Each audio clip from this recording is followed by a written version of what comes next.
તો નમસ્કાર વિદ્યાર્થી મિત્રો, તમારું સ્વાગત છે IAS lifestyle daily current affair એનાલિસિસમાં, જેમાં સ્પર્ધાત્મક પરીક્ષાની તૈયારી કરતા વિદ્યાર્થીઓને તૈયારી દરમિયાન પડતી મુશ્કેલી અને મૂંઝવણ માટે આપણે સતત માર્ગદર્શન વિડિયો લેક્ચર પ્રોવાઈડ કરીએ છીએ. અને ડેલી કરંટ અફેર એનાલિસિસમાં જે યુપીએસસી સ્પર્ધાત્મક પરીક્ષાની તૈયારી કરે છે, તો એવા વિદ્યાર્થીઓ માટે મહત્વના એડિટોરિયલ અને ન્યૂઝની આપણે ઇન ડિટેલ ચર્ચા કરીએ છીએ. આજની હું તમને વાત કરું તો બધા વિદ્યાર્થીઓને હેપી ઇન્ડિપેન્ડન્સ ડે. ખૂબ મહત્વનો દિવસ છે આજનો દિવસ, કે જેની રાહ હર કોઈ વ્યક્તિ જોતા હોય છે ભારતની અંદર. અને ભારતની અંદર કેવું તો ના જોઈએ, પણ જે 15મી ઓગસ્ટ છે, બરાબર, તો એ સિઝનલ છે. તો સિઝનલ હોવા છતાં ઘણી એમાં સારી વાત છે. તો એની જ આપણે અત્યારે ચર્ચા કરીએ છીએ કે ભાઈ આપણને 15મી ઓગસ્ટે તે કેમ આઝાદી આપવામાં આવી, એની પાછળનું કારણ શું છે. આની પહેલા આપણે જ્યારે મેં તમને બીજા વિશ્વયુદ્ધની ઘટનાની વાત કરી હતી, જેમાં અમેરિકાએ જાપાનના હિરોશીમા અને નાગાસાકી ઉપર ફેટમેન અને લિટલ બોય બોમ્બ ફેંક્યા હતા ત્યારે મેં તમને એક વાત કીધું હતું કે જ્યારે 15મી ઓગસ્ટની શરૂઆત થશે, તો ત્યારે હું તમને એ જ માહિતી આપીશ કે ભાઈ ભારતને 15મી ઓગસ્ટે જ કેમ આઝાદી આપવામાં આવી. તો એની હું તમને એક નાની હિસ્ટોરિકલ સ્ટોરીથી શરૂઆત કરીને પછી આપણે ઘણા બધા એવા તથ્યો અને એવા મહત્વના ફેક્ટ્સ જોશું કે જે તમને કદાચ બની શકે 15મી ઓગસ્ટના ના ખ્યાલ હોય, ઘણા બધા વ્યક્તિઓને ખ્યાલ હોતા નથી. તો એવા બધા રોચક તથ્યોની આજે આપણે વાત કરવા જઈ રહ્યા છીએ. તો વિદ્યાર્થી મિત્રો સમજો કન્ડિશન. વાત છે બીજા વિશ્વયુદ્ધની, કે 9 તારીખે જે છેલ્લો લિટલ બોય બોમ્બ હતો, બરાબર, એ નાગાસાકી ઉપર અમેરિકાએ ફેંક્યો હતો. અને એ બાદ જાપાને 15 ઓગસ્ટના દિવસે સરેન્ડર કરીને બીજા વિશ્વયુદ્ધનો એ અંત થયો હતો. તો આ તો એક 15મી ઓગસ્ટ સાથે જોડાયેલી એક દુઃખદ ઘટના, બરાબર, કે જે બીજા વિશ્વયુદ્ધનું અંત હતું. આમ તો સારું જ ગણાય, પણ જાપાન માટે આ સારી વાત નથી 15મી ઓગસ્ટ, બરાબર. કારણ કે જે મેં તમને હમણાં જ ઘણા દિવસ પહેલા જે 6 ઓગસ્ટ હતી અને 9 ઓગસ્ટ હતી, ત્યારે આ બધી માહિતીની ચર્ચા કરી હતી કે અમેરિકાએ જે જાપાનના હિરોશીમા અને નાગાસાકી ઉપર અણુબોમ્બ ફેંક્યા હતા, બરાબર, એ અત્યાર સુધીની સૌથી દુઃખદ ઘટનાઓ છે. તો એ જ તારીખને ધ્યાનમાં લઈને બ્રિટિશ કોલોનીએ ભારતને આઝાદ કરવા માટે 15 ઓગસ્ટની ડેટ સિલેક્ટ કરી હતી. ભારતને 15 ઓગસ્ટ 1947માં આઝાદી મળે એ પહેલા દક્ષિણ કોરિયા, સાઉથ કોરિયા છે, બરાબર, એને 15 ઓગસ્ટ 1945ની અંદર આઝાદી મળી હતી આ સેમ દિવસે. એની બાદ ભારતને મળ્યા પછી બહેરીનને પણ 15 ઓગસ્ટ 1971માં આઝાદી મળી હતી. અને કોંગોને પણ 15 ઓગસ્ટ 1960ની અંદર આઝાદી મળી હતી, બરાબર. તો આમ 15 ઓગસ્ટનો દિવસ એ સૌથી વધારે મહત્વનો હોય છે. બીજી અન્ય ચર્ચા કરું તો સામાન્ય રીતે એવું જોવા મળે છે કે 15 ઓગસ્ટના દિવસે લાલ કિલ્લા ઉપર ધ્વજ ફરકાવવામાં આવે છે, પણ આઝાદીના દિવસે લાલ કિલ્લા ઉપરથી ધ્વજ ફરકાવવામાં આવ્યો નહોતો. જે આપણા વડાપ્રધાન હતા, સ્વતંત્ર ભારતના પહેલા વડાપ્રધાન જે આપણે જવાહરલાલ નહેરુ, તો એને 15મી ઓગસ્ટે લાલ કિલ્લા ઉપરથી ધ્વજવંદન કર્યું નતું. જે પહેલો 15મી ઓગસ્ટ 1947નો આઝાદીનો જે જશ્ન હતો, બરાબર, જે સમારોહ હતો, તો એની અંદર ગાંધીજીએ ભાગ લીધો હતો નહીં. કારણ કે એ સમયે જે હિન્દુ મુસ્લિમ ભાઈઓ વચ્ચે સાંપ્રદાયિક હિંસા થતી હતી, તો એને રોકવા માટે ગાંધીજી અનશન ઉપર બેઠા હતા. તો એને જે 15મી ઓગસ્ટની જે સેલિબ્રેશન છે, તો એની અંદર ભાગ લીધો હતો. અને સૌથી વધારે મહત્વની વાત, આપણું જે રાષ્ટ્રગીત છે જનગણ મન, જે તમારી આસપાસ અત્યારે વગડતું હશે અથવા તમે પણ વગાડી રહ્યા છો, ઘણા બધા દેશભક્તિ ગીત વાગતા હશે, બરાબર. તો હું તમને જણાવી દઉં, 15 ઓગસ્ટ 1947ના દિવસે હજી આપણું જનગણ મન જે ગીત છે, બરાબર, એ રાષ્ટ્રગીત હતું નહીં. જનગણ મનને આપણું રાષ્ટ્રગીત 1950ની અંદર જાહેર કરવામાં આવ્યું હતું. તો વિદ્યાર્થી મિત્રો, આ હતી 15 ઓગસ્ટની ઘણી બધી ઇન્ફોર્મેશન જે મેં તમારી સાથે શેર કરી. એની સિવાયના ઘણી બધી માહિતી આજે પણ આપણે શેર કરવાની છે. વિદ્યાર્થી મિત્રો, જે નવા વિદ્યાર્થીઓ છે એમનું ખૂબ ખૂબ સ્વાગત છે. આજનો દિવસ તો ખાસ છે તે. અને સૌથી વધારે અગત્યની બાબત કે ઘણા બધા વિદ્યાર્થીઓએ સારો ફીડબેક આપ્યો છે. સર, તમે જે ધ હિન્દુની પીડીએફ અવેલેબલ કરાવી છે એના માટે તમારો ખૂબ ખૂબ આભાર. તો એ બધા વિદ્યાર્થીનું સ્વાગત છે. યાદ રાખો વિદ્યાર્થી મિત્રો, તમારે જો પ્રિપરેશન કરવી હોય તો બધા રિસોર્સિસ અવેલેબલ છે. પણ જો પ્રિપરેશન ના કરવી હોય તો રિસોર્સિસ હોય તો પણ ઉપયોગ કઈ રીતે કરવો એની ઉપર સૌથી વધારે સવાલ ઉભા થતા હોય છે. તો જે પણ નવા વિદ્યાર્થી છે ધ હિન્દુની પીડીએફ મેળવવા માંગે છે, તો આપણી તે ટેલિગ્રામ ચેનલ છે આઈએસ લાઇફસ્ટાઇલ. એ ટેલિગ્રામ ચેનલની અંદર એક લિંક પિન કરવામાં આવેલી છે.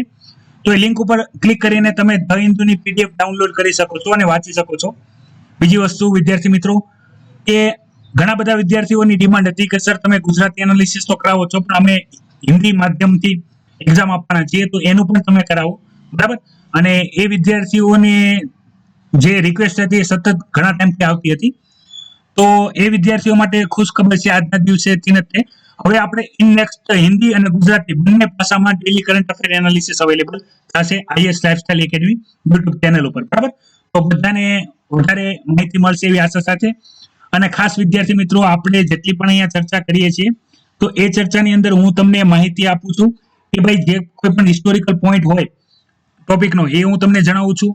પછી જીએસ ના કયા પેપરની અંદર એ માહિતી પૂછાશે એ તમને માહિતી આપું છું. સેલ્ફ રીડિંગમાં હોમવર્કની અંદર તમારે કઈ કઈ બાબતો તૈયાર કરવી જોઈએ, અથવા હું તમને શરૂમાં ક્વેશ્ચન પૂછું છું તો એ પણ ઘણા બધા વિદ્યાર્થીઓ આન્સર લખે છે ત્યારે ખૂબ સારી લાગે છે. તો વિદ્યાર્થી મિત્રો, શરૂઆત કરીએ આજના ધ હિન્દુ એનાલિસિસની, કે જેની અંદર સૌથી પહેલો મહત્વનો જે એડિટોરિયલ છે એ છે એજ્યુકેશન ઉપર. તો વિદ્યાર્થી મિત્રો, જે નવી એજ્યુકેશન પોલિસી છે, new education policy, national education policy 2020, તો એની મેં તમને બધી ઇન ડિટેલ ઇન્ફોર્મેશન વાળો વિડીયો અવેલેબલ કરાવ્યો છે, જે તમે એજ્યુકેશન પ્લેલિસ્ટ છે એની અંદર જોઈ શકો છો. તો અહીંયા એ જ વાત કરવામાં આવી છે કે ભાઈ આપણે જે ન્યૂ એજ્યુકેશન સિસ્ટમની અંદર જેટલા પણ ચેન્જીસ કર્યા, તો એ ચેન્જીસની અંદર આપણે ઘણી બધી ઓટોનોમસ હતી, બરાબર.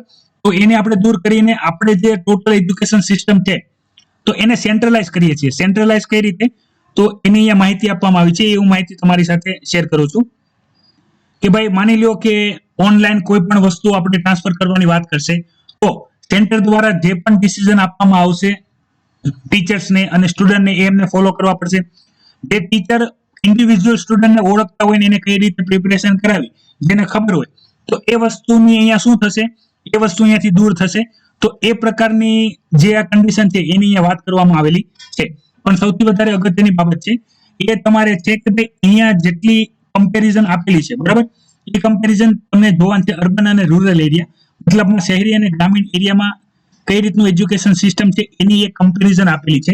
બીજી વસ્તુ, કોરોના વાયરસ લોકડાઉનને લીધે વિદ્યાર્થી મિત્રો તમને ખ્યાલ હશે કે આપણે વાત કરીએ તો જે જૂનું એક્ઝામ તો નથી લેવાની, તો એમાંથી વિદ્યાર્થીઓના તો ઘણા સારા ફીડબેક છે કે ભાઈ એક્ઝામ તો ના જ લેવાવી જોઈએ, પાસ કરી દેવા જોઈએ, બરાબર.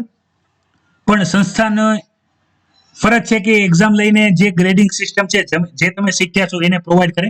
તો સેન્ટર દ્વારા જાણ કરવામાં આવી હતી કે ભાઈ એક્ઝામ કન્ડક્ટ કરાવવાની છે જે ફાઇનલ યરમાં છે એ વિદ્યાર્થીઓને, જે વિદ્યાર્થીઓને જે સેમેસ્ટર પ્રમોશન મળી ગયા છે, બરાબર, યર પ્રમોશન મળી ગયા છે, તો બધા વિદ્યાર્થીઓને કોંગ્રેચ્યુલેશન.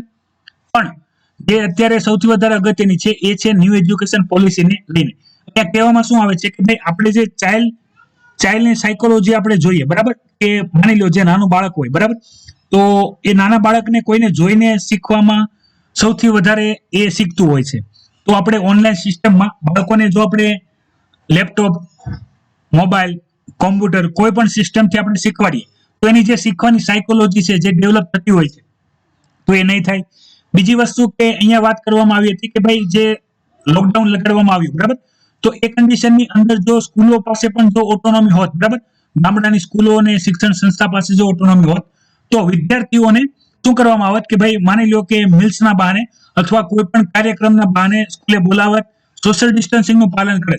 કારણ કે તમે જોયું હશે કે ભાઈ ગામડાની જેટલી પણ સ્કૂલો હોય છે, બરાબર, એમાં ઓપન સ્પેસ વધારે હોય છે, ગ્રાઉન્ડ સ્પેસ વધારે હોય છે અર્બન સ્કૂલો કરતા. કારણ કે ઘણી બધી એવી અર્બન સ્કૂલો હોય છે જે ખાલી બિલ્ડિંગ જ હોય, પણ ગામડાની સરકારી સ્કૂલોમાં બિલ્ડિંગ એક હોય પણ જગ્યા મોટી હોય. તો તમે ઘણા બધા ઓનલાઈન ફોટોગ્રાફ પણ જોયા હશે, બરાબર. જમ્મુ કાશ્મીરની અંદર પણ તમે જોયું હશે કે ભાઈ ઓપન ફિલ્ડની અંદર સોશિયલ ડિસ્ટન્સિંગનું પાલન કરીને વિદ્યાર્થી મિત્રો ભણતા હતા, બરાબર. તો જે વિદ્યાર્થીઓ, હવે આમાં બધાની વાત નથી, જે વિદ્યાર્થીઓ ભણવા માંગે છે એને તમે ભણાવી શકો છો. કારણ કે જે ચાલુ કન્ડિશનમાં નથી ભણતા તો લોકડાઉનની આવી ક્રિટિકલ કન્ડિશનમાં તો કઈ રીતે ભણે. અને એક વસ્તુ યાદ રાખજો, હું બધાને, દરેક સ્ટુડન્ટને કહું છું, તમને પણ કહી રહ્યો છું, દુનિયામાં સૌથી સહેલું કામ હોય તો એ પણ ભણવું છે, અને દુનિયાનું કોઈ સૌથી અઘરું કામ હોય તો એ પણ ભણવું જ છે, બરાબર. કારણ કે તમે કોઈને મારીને કેટલું મારો કે ભણવા બેસી રહે, બરાબર. તમે કોઈને વધારે મારીને ભણવા બેસાડી શકો નહીં જો એ વ્યક્તિ ખુદ ભણવા માંગતું હોય નહીં તો આ જ બધી બાબતોની અહીંયા ડિટેલમાં ચર્ચા કરી છે.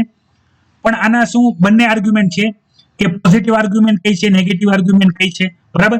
સબ્જેક્ટ વાઇઝ ઘણી બધી આર્ગ્યુમેન્ટની ચર્ચા કરેલી છે, ઇન્ફોર્મેટિવ છે. આપણે બધા ડિસ્કશન કરેલા છે ઓલરેડી એજ્યુકેશનની અંદર, કે ઓનલાઈન એજ્યુકેશનની અંદર કેટલા પ્રોબ્લેમ છે. બીજી વસ્તુ, ઓનલાઈન એજ્યુકેશન સિવાય નોર્મલ એજ્યુકેશનની અંદર પણ કેટલા પ્રોબ્લેમ છે.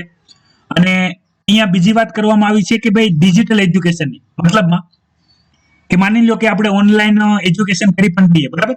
તો એવા વિદ્યાર્થીઓ કે જેને લેપટોપ યુઝ કરતા નથી આવડતું, જેને સ્માર્ટફોન યુઝ કરતા નથી આવડતું, બરાબર, કે જેને ખબર નથી કે ઇન્ટરનેટમાં 4G 3G સ્પીડ શું હોય, કે જે આ બધી બાબતથી ઘણા બધા દૂર છે, તો એ જે ડિજિટલ લર્નિંગ છે, બરાબર, તો એના માટે આપણે વિદ્યાર્થીઓને બાળપણથી જ કઈ રીતે ટ્રીટ કરશું, તો આ એક મોટી સમસ્યા છે જેની અહીંયા ચર્ચા કરેલી છે. અને મેં તમને એના ઇન ડિટેલ 3 પોઈન્ટ તમને જણાવેલા છે.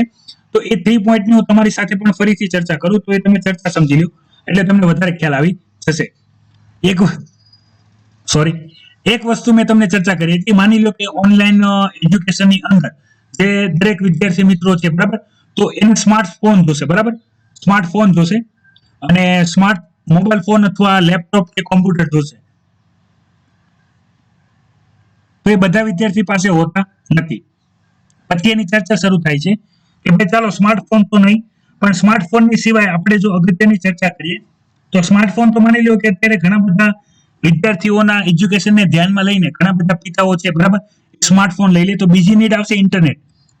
તમને ખ્યાલ હશે વિદ્યાર્થી મિત્રો, મેં તમને વચ્ચે પણ ચર્ચા કરી હતી કે ઇન્ટરનેટ જો સ્પીડ સારી ના હોય, બરાબર, તો મેં તમને ખ્યાલ હતું કે ભાઈ ઘણી વખત આપણે પણ જે લાઈવ ક્લાસ કરતા હોય તો એની અંદર પણ બગ્સ આવતા હોય, એની અંદર પણ લેગિંગ આવતું હોય, બરાબર, કે હું અહીંયાથી બોલતો હોઉં પણ તમને સંભળાતું ના હોય, અથવા તમને પ્રોપર કનેક્શનને લીધે વિડીયો ચાલતો ના હોય, તો એ પણ ઇસ્યુ છે.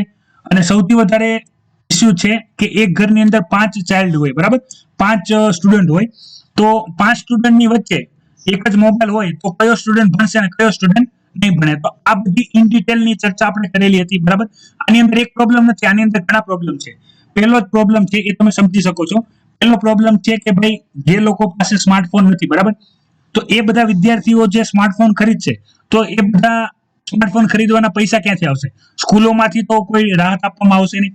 બીજી વસ્તુ, ઇન્ટરનેટ, તો અત્યારે 4G ઇન્ટરનેટના કનેક્શન લેશે એ શું કરશે? તો વ્યક્તિ કમાતો દિવસના 200 રૂપિયા હોય, બરાબર, એમાં એને પરિવારના 5 સભ્યોનું ગુજરાન ચલાવવાનું હોય. હું સામાન્ય અને મધ્યમ વર્ગ અને સામાન્ય વર્ગ અને પુઅર વર્ગની વાત કરું છું કે જો આ national education system proper implement થઈ જાય તો ગામડાઓ અને શહેરોમાં તો ચાલો થઈ પણ જાય, પણ ગામડાઓનું શું, કે જ્યાં હજી ઇલેક્ટ્રિસિટી પ્રોપર નથી આવતી તો ત્યાં ઇન્ટરનેટ કઈ રીતે ચાલશે? તો આ જ બધા ઇસ્યુ છે.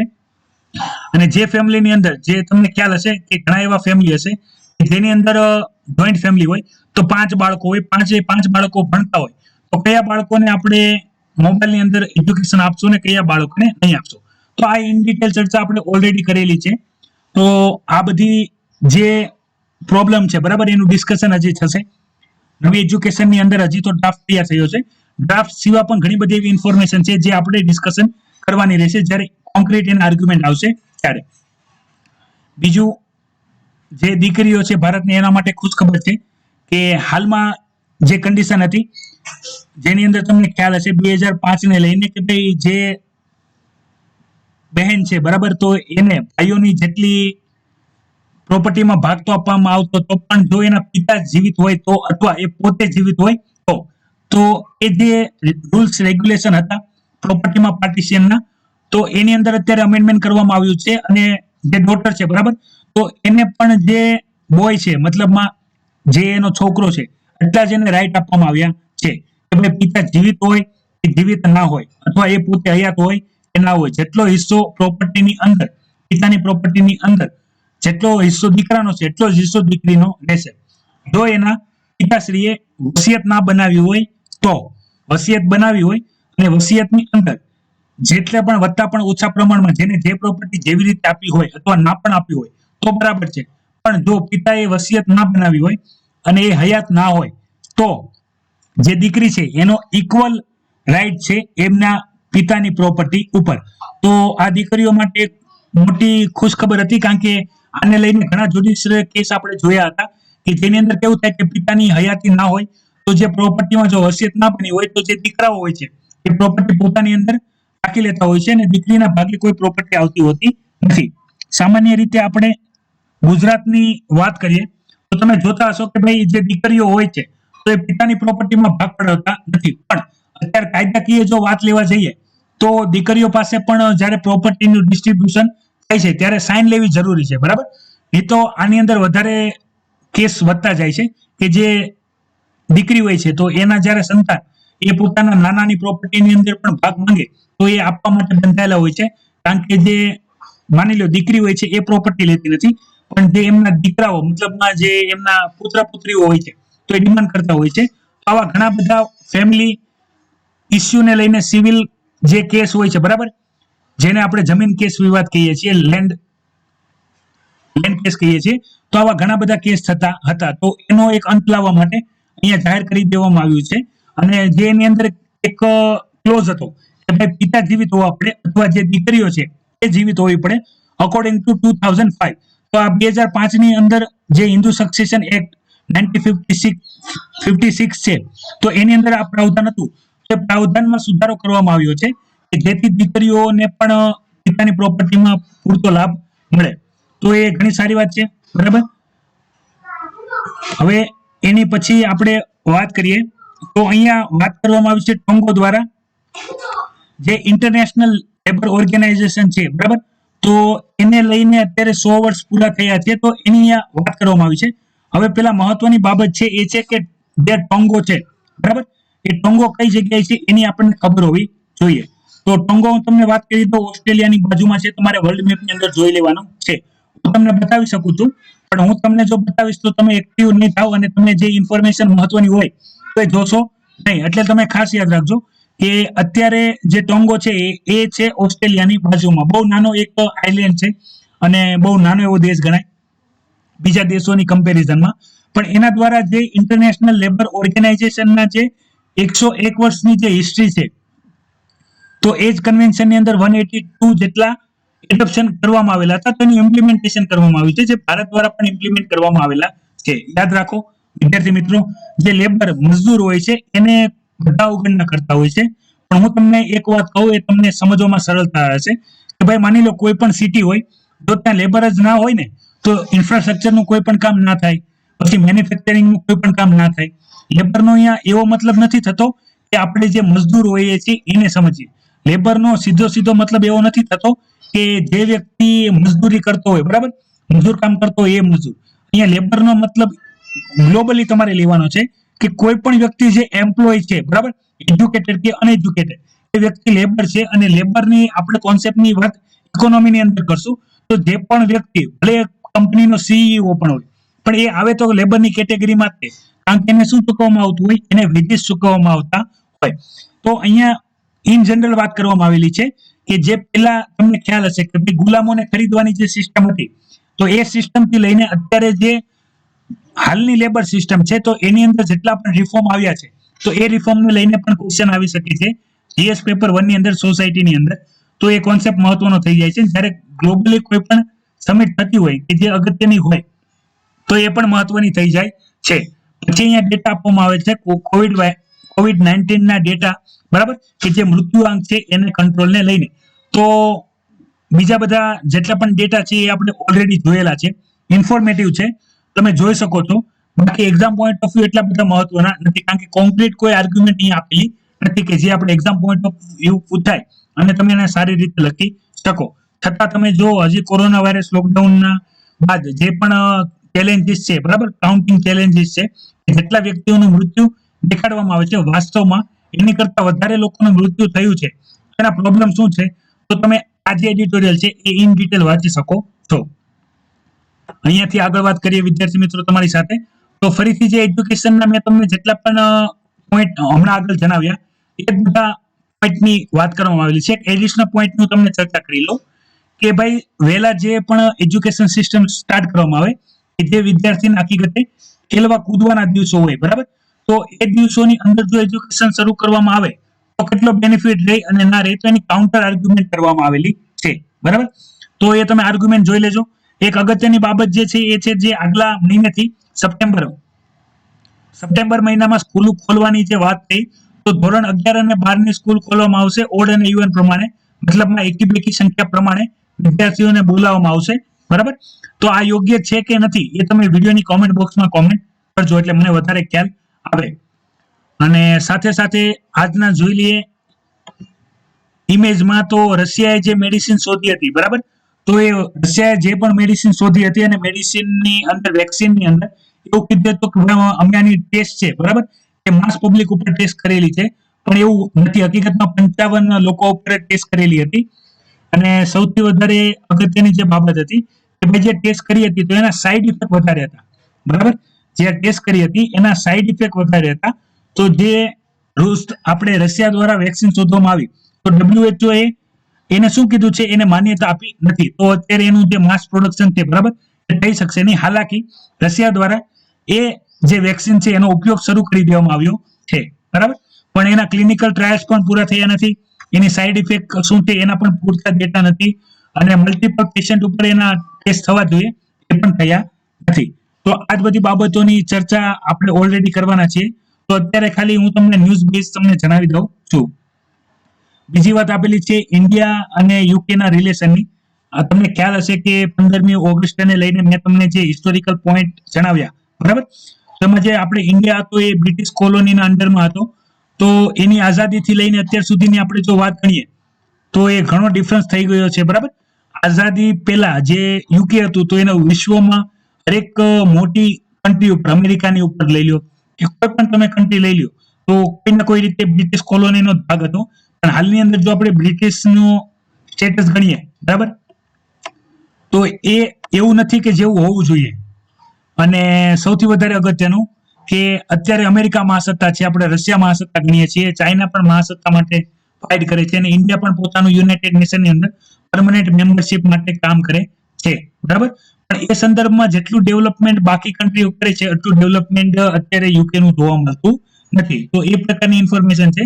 તો હું તમને જ્યારે યુનાઇટેડ નેશનની વાત કરીશ ત્યારે એની ઇન ડિટેલ ચર્ચા જણાવીશ. બીજું કે યુરોપિયન યુનિયનની અંદરથી યુકે છે, બરાબર, એ બહાર આવતો રહ્યું છે. જે બ્રિટિશ છે, બરાબર, એ એક્ઝિટ થઈ ગયું છે. તો હાલમાં યુરોપિયન યુનિયનની અંદર 27 દેશો જ રહ્યા છે. તો એની ઇન્ફોર્મેશન પણ આપણે ડિસ્કશન કરશું.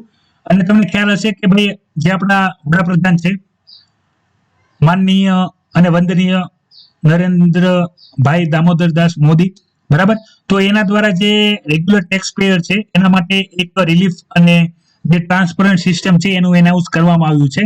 તો અત્યારે આપણે ન્યૂઝની વધારે ડિસ્કસ નહીં કરીએ, પણ એની જ્યારે મહત્વની જેટલી પણ આર્ગ્યુમેન્ટ હશે આપણા સુધી પહોંચી જશે દરેક ડિટેલ, ત્યારે આપણે એની વાત કરશું. આજના દિવસે મને એવું લાગે છે કે કદાચ લાલ કિલ્લા ઉપરથી જે ભાષણ કરશે વડાપ્રધાન, તો એની અંદર આ બધી બાબતોની ચર્ચા કરવામાં આવશે. અને સૌથી વધારે અગત્યનું છે એ તમને ખ્યાલ હશે કે ભાઈ જે રાજસ્થાનની અંદર અશોક ગેહલોત સરકાર છે તો એને વિશ્વાસમત હાંસલ કરી લીધો છે, બરાબર. તો હવે ફરીથી જે આપણે કહેવાતું હતું કે ભાઈ કોંગ્રેસની સરકાર છે એ રાજસ્થાનની અંદર પડવાની તૈયારી છે, તો એ હવે શક્યતા ટળી ગઈ છે. પણ આપણે પોલિટિકલ ન્યૂઝને કોઈ મહત્વ નથી. આપણે વાત કરવાના છીએ બીએસપી ના એમએલએ ની, બરાબર. તો બીએસપી ના એમએલએ ની શું વાત છે કે જ્યારે ઇલેક્શન થયા હતા તો 6 કેન્ડિડેટ, જે બીએસપી ના 6 કેન્ડિડેટ છે એ કોંગ્રેસની અંદર ભળી ગયા હતા. અને જ્યારે સ્પીકરને કહેવામાં આવ્યું હતું કે ભાઈ એન્ટી ડિફેક્શન લો કે જે આપણે 10th શેડ્યુલની અંદર એડ કરેલો છે 52 કોન્સ્ટિટ્યુશન અમેન્ડમેન્ટ એક્ટ દ્વારા, તો એની અંદર જ્યારે પણ કોઈ એક પક્ષ હોય તો એના મેમ્બર બીજા પક્ષમાં વિલય થતા હોય અને જે પાર્ટી હોય એની પરમિશન ના હોય તો એ વિલય અમાન્ય ગણાય અને એન્ટી ડિફેક્શન લોની અંદર એ બધા એમએલએ ડિસ્કોલિફાઈ થઈ શકે છે. પણ એમને સ્પીકરને રજૂઆત તો કરવામાં આવી હતી, પણ સ્પીકરે ડિસ્કોલિફાઈ કર્યા નહોતા, બરાબર. તો એ સ્થિતિની અંદર જે સ્પીકરને એઝ અ ટ્રિબ્યુનલ કામ કરવું જોઈએ અને એને ડિસ્કોલિફાઈ કરવા જોઈએ તો ડિસ્કોલિફાઈ કર્યા નહોતા. તો આ કેસ ક્યાં ગયો હતો? આ કેસ ગયો હતો સુપ્રીમ કોર્ટમાં, પણ હાલાકી આ કેસ છે હાઈકોર્ટની અંદર પેન્ડિંગ હતો, એટલે સુપ્રીમ કોર્ટે એના ઉપર કોઈ પણ ફેસલો આપ્યો નથી, બરાબર.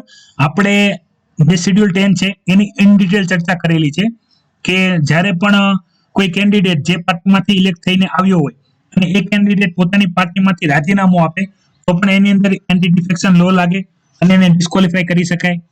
કોઈ પણ કેન્ડિડેટ છે પોતાની અપક્ષમાંથી આવ્યો હોય અને કોઈ પણ મોટી પાર્ટી છે રૂલિંગ પાર્ટી એને જોઈન કરી લે તો પણ એને ડિસ્કોલિફાઈ કરી શકાય, જે આ કેસ છે. પછી પાર્ટીએ જે વ્હીપ જાહેર કરેલું હોય અને વ્હીપનો પણ જો ભંગ કરવામાં આવે તો પણ એને એન્ટી ડિફેક્શન લો ની અંદર ડિસ્કોલિફાય કરી શકાય. પણ એને પોતાની વાત મૂકવા માટે 15 દિવસ આપવામાં આવે તો પાર્ટી એના જવાબનો સ્વીકાર કરે, બરાબર, તો ડિસ્કોલિફાય થાય, અને સ્વીકાર કરે તો એ પોતાનું પદ જાળવી રાખે છે. પછી નોમિનેટેડ મેમ્બર હોય, એ મેમ્બર જો 6 મહિના પછી કોઈ પાર્ટીને જોઈન કરે તો એને પણ ડિસ્કોલિફાય કરવામાં આવે છે. તો અને જે પાર્ટી વિલયનો પેલા નિયમ 1/3 હતો તો એ આપણે 91 કોન્સ્ટિટ્યુશન અમેન્ડમેન્ટ 2003 દ્વારા અમેન્ડ કરીને આપણે એને શું કરવામાં આવ્યું, એને અમેન્ડ કરવામાં આવ્યું અને 2/3 કરવામાં આવ્યું કે 2/3 મેજોરિટી એક સાથે પાર્ટી વિલય કરે, બરાબર, તો એ એકબીજાના જેની ઉપર એન્ટી ડિફેક્શન લો લાગતા હોય એ ના લાગે. તો આ જ બધી બાબત હતી વિદ્યાર્થી મિત્રો, જે હું તમારી સાથે ઇન ડિટેલ ચર્ચા કરવા માંગતો હતો. અને ઘણી બધી ઇન્ફોર્મેશન અહીંયા આપેલી છે. ઓસ્ટ્રેલિયાના 5G એક્સપિરિયન્સની અહીંયા વાત કરેલી છે કે તમને ખ્યાલ હશે ઓસ્ટ્રેલિયાએ જે 5G ઇન્ટરનેટ હતી તો એની જે સુવિધા ઊભી કરી હતી ફાસ્ટ ઇન્ટરનેટને ધ્યાનમાં લઈને. તો હું તમને વાત કરું તો માની લ્યો કે ભાઈ જે 1 GB તો એવી 1000 GB નું ડાઉનલોડિંગ એવડા લોકોએ મિનિટોની અંદર કરીને 5G સ્પીડથી કેટલી સ્પીડ પકડાવી શકાય એના ટેસ્ટિંગ કર્યા હતા. અને ઓલરેડી આપણે 5G ને લઈને જે ચાઇનાની હવાવે કંપની છે, બરાબર, તો એના પણ ઘણા જે ઇન્ટરનેશનલ ઇસ્યુ હતા એની આપણે ઇન ડિટેલ ચર્ચા કરી છે. અને અહીંયા તમારે સૌથી વધારે અગત્યની છે એ છે કે ભારતે જે 500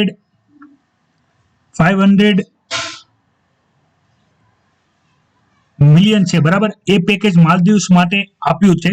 તો એ ખૂબ સારી વાત છે કે જે ભારતના પાડોશી દેશ છે તો એની અંદર માલદીવ્સમાં પણ તમે જોયું હશે કે ભાઈ ચાઇના એને કાઉન્ટર કરવા માંગતું હતું, અને જો માલદીવ્સ જો ચાઇનાના અંડરમાં આવી જાય તો ભારતની ફરતે આપણે વાત કરીએ પાકિસ્તાનમાં ચાઇના છે, નેપાળમાં ચાઇના છે, બરાબર, બાંગ્લાદેશમાં ઘૂસણખોરી ચાલુ છે, જે આતંકવાદી ગતિવિધિઓ છે ચાલુ છે, શ્રીલંકાના હમ્બનટોટા પોર્ટ ઉપર જે પહેલેથી જ તે ચાઇનાના બેઝ છે, અને માલદીવ્સ પણ આપણે આ સાઈડ જે આપણે ગણીએ, બરાબર, તો ખૂબ મહત્વનું અને આપણે લક્ષદ્વીપ ને જે ટાપુ છે તો એને લગતું છે. તો એમાં જો ભારત પોતાનું ઇન્ફ્લુઅન્સ વધારી દે તો ચાઇનાનો સ્કોપ ઘટી જાય અને ઇન્ટરનેશનલ સિક્યુરિટી માટે એ ખૂબ મહત્વનું થઈ જાય. અને જે નવી સરકાર આવી છે માલદીવ્સમાં એ ઇન્ડિયા લવિંગ છે, બરાબર, એનો પણ આપણે કોન્સેપ્ટ જોશું ઇન્ટરનેશનલ રિલેશનશિપની અંદર જે સૌથી વધારે અગત્યનું છે. તો અત્યારે આ સ્ટ્રેટેજિક ન્યૂઝ જ છે, પણ આપણી ઇન ડિટેલ ચર્ચા 1 કે 2 દિવસની અંદર આવશે ત્યારે આપણે એની વધારે ઇન ડિટેલમાં માહિતી જોશું કે જે તમને ઉપયોગી થશે. તો વિદ્યાર્થી મિત્રો, આ હતું 14 ઓગસ્ટનું ધ હિન્દુ એનાલિસિસ જે આપણે 15 ઓગસ્ટના દિવસે રાખેલું હતું. હાલાકી 1 દિવસની રજા આવશે એટલે બેલેન્સ થઈ જશે આપણું daily current affair analysis regular થઈ જશે. અને ઇન ફ્યુચર આપણે ગુજરાતી અને હિન્દી બંને ડેલી કરંટ અફેર એનાલિસિસ આવશે કે જેથી જે વિદ્યાર્થીઓ હિન્દીમાં પણ એક્ઝામ આપવાના છે એ વિદ્યાર્થીઓને પણ પૂરતો લાભ થાય. તો વિદ્યાર્થી મિત્રો, આશા રાખું છું કે અહીંયા તમને જે પણ માહિતી આપવામાં આવી એ માહિતી તમને વધારે ઉપયોગી થઈ હશે. તો આ વિડીયોની માહિતી ગમી હોય તો વિડીયોને અવશ્ય લાઈક કરજો, અન્ય વિદ્યાર્થીઓ સુધી આ વિડીયોને શેર કરજો, અને તમે નવા છો IAS લાઇફસ્ટાઇલ યુટ્યુબ ચેનલમાં અને ફેસબુક પેજમાં તો અવશ્ય યુટ્યુબ ચેનલને સબસ્ક્રાઇબ કરજો કે જેથી આવા અવનવા અપડેટેડ ઇન્ફોર્મેશન વાળા વિડીયો તમારા સુધી ઝડપથી પહોંચતા રહે. અંતે તમે બધા કરો મજા અને મને આપો રજા. લાઈવ લેક્ચરમાં જોડાવા બદલ આભાર. જોતા રહો IAS lifestyle YouTube channel and Facebook page. જય Hind, Vande Mataram, happy independence day.